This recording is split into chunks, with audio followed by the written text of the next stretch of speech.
الله.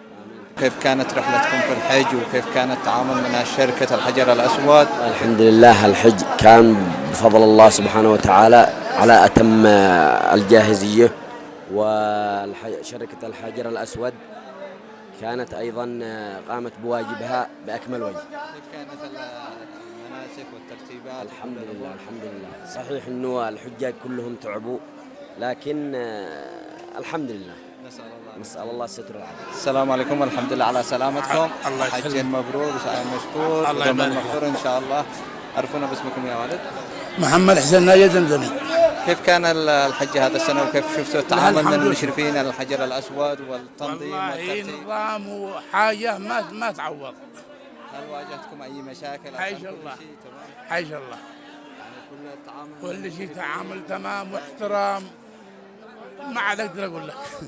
الحمد لله على سلامتكم وحج مبرور سعي مشكور وذنب مغفور إن شاء الله. آمين آمين. الله يسلمكم. شكرا. محمد الذهباني. كيف كان الحج هذا السنة وكيف شفتوا التنظيم من قبل وكالة الحجر الأسود والترتيب والأمور هذه كاملة؟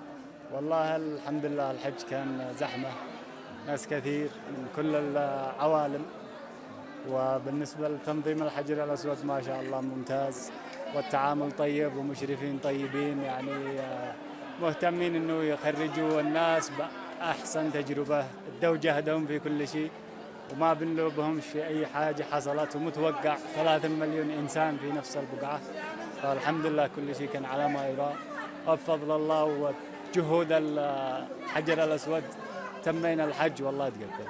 الله يتقبل والحمد لله على سلامتكم. الحمد لله على سلامتكم وحج مبرور سعي مشكور ذنب مغفور إن شاء الله. الله يسلمكم ويعافيكم، ولكم الشكر والتقدير على الاهتمام الزائد، ونشكر الحجر الأسود ونشكر الأستاذ محمد الغولاني وابنه معاذ الرعاية الطيبة. شكرا لكم.